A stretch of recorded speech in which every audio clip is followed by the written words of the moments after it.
Good morning सबाइके आज के घुम থেকে उठे आगे रान्ना करे एसे गेছি। তার কারণ হচ্ছে সকালবেলা ছেলে মেয়ে স্কুল যাবে, তো তার আগে রেডি টিফিন বানিয়ে দিতে হবে, আবার কিছুটা খাইয়েও দিতে হবে। আর এখন থেকে স্কুলগুলোতে নতুন করে নিয়ম করে দিয়েছি, দুটো টিফিন নিতে হবে। একবার সকালবেলা টিফিন খাবে, একবার দুপুরবেলা ভারী একটা কিছু খাবে, যেহেতু অনেকটা সময় থাকবে। তো তার জন্য সকালবেলা টিফিনে থাকবে ফ্রুটস, আর দুপুরবেলা টিফিনে ধরুন একটু ভাত ভাজি বা রুটি সবজি এই ধরনের জিনিস। তো আমি এখানে আজকে দিয়েছি এক কোটা বেদানা ছুলে দিয়েছিলাম, আর এটাতে দিয়েছি রুটি আর আলু ভাজি, যাতে খাওয়াটা গরম থাকে। আর মেয়ে বলছে ব্যাগ ভারী হয়ে যায়, তার জন্য ওকে ওই প্লাস্টিকটাতে দিয়েছি না, টিফিন বক্সে, তা প্লাস্টিকটা প্যাকিং করে দিলাম যাতে তেলটা বাইরে না আসে। তো যাই হোক, এখানে সকালবেলা থেকে উঠে বসার মতো সময় নেই, তারপরে কীভাবে জানি টাইমটা হয়ে যায় 7:30 বেজে যায়। তো এখানে মেয়ে নিজে রেডি হয়ে যাচ্ছে, আর ছেলেকে আমি রেডি করাতে হয়। আর এবছর যেহেতু আমার মেয়ে ক্লাস 9-এ উঠেছে, মেয়ে কুর্তি পরে যাচ্ছে। তো কুর্তি যে বেশ ভালোই লাগে। প্রথম দিন ও যখন পরেছিল ওকে একটু আনইজি ফিল লাগছিলো, তো আজকে ওকে আবার দেখতে ভালোই লাগছে। যাই হোক, কয়েকদিন দেখা হয়ে গেছে, তো 1 তারিখ থেকে স্কুল শুরু হয়ে গেছিলো। তাই আমি বলছি যে দুজনে একটু দাঁড়া, এগুলি একটা সময় দেখবি, ভালো লাগবে। আর ব্যাগটা এত ভারী হয় বলার মতো নয়, মানে ও তো ব্যাগটা নেয় না, ব্যাগটা তো আমি নিয়ে যাই, ভীষণ ভারী হয়। তো মেয়ের ব্যাগটা মেয়েই নেয়, আর ছেলের ব্যাগটা আমাকে নিতে হয়।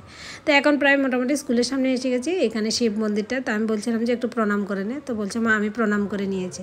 আর ছেলে দেখুন কী সুন্দর আগে আগে ও যাচ্ছে, যেহেতু ওর কাছে কিছুই নেই, আর মেয়ের ব্যাগটা তো ভারী হয়ে যায়, তো মেয়ে একটু আস্তে আস্তে হেঁটে যায়। তো আমি আবার মেয়ের সঙ্গে একটু আস্তে আস্তে হেঁটে যাচ্ছি। আর এখন দেখুন আমার ব্যাগটা দেখুন এত ভারী যে ব্যাগটা ঝুলেই গেছে নিচে। সকাল 5টা থেকে যে 8টা পর্যন্ত সময়টা কিভাবে কাটে আমি একটুকু বুঝতে পারি না।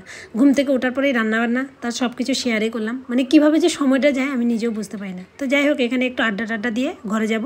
যাওয়ার সময় আবার অনেক কিছু নিয়েও যাব, যেগুলো ঘরের জিনিস নেই, তো ওই জিনিসপত্রগুলো নিয়ে যাবো। যেহেতু ওর বাবা নেই, তো তার জন্য আমাকে টুকটাক বাজার করতে হবে। তো যাই হোক, এই যে এখন ঘরে এসে গেছি, তো আসার সময় এগুলো নিয়েছি, আলু পেঁয়াজ আর 2টা শশা নিয়ে এসেছি। যেহেতু ওর বাবা নেই, তো কালকে আবার ফ্রুটসের সময় কী দেবো, তার জন্য 2টা শশা নিয়ে এসেছি। যদিও ওর বাবাকে বলেছি আসার সময় ফল নিয়ে আসার জন্য। তো এই যে এটা আবার অনেকক্ষণ পরে আমি এখানে রান্না করে নিয়েছি, প্রায় মোটামুটি এখানে ছিল উস্তা আলু ভাজি আর ভেন্ডি ভাজি ছেলের জন্য, আর একটু ডাল ছিল কালকে। তো এটা আমি খেয়ে ফেলবো, ভালো লাগলে খাবো, না হলে খাবো না, আর ছেলের জন্য অন্য কিছু পরে বানাবো। তো যাই হোক, এগুলো সব কিছু সেরে এবার স্নান টান সেরে গোপুর সোনার কাছে এসে গেছি। আজকে আগে আর পুজোটা দিতে পারলাম না, আগে আগে রান্নাবান্না করে পরেই পুজো দিতে আসলাম। তার কারণ ওর বাবা কখন আসবে তো জানি না, তো তার জন্যই আগে রান্নাবান্না করে রেডি করে রাখি, যাতে ও আসলে ওর ডিউটির তো কোনো ঠিক ঠিকানা থাকে না, তো কিছু যেহেতু খেতে পারে। তো যাই হোক, আমার সকালবেলা থেকে যখন পুজোটা দিয়ে নিই তখনই আমার মনটা ভালো হয়।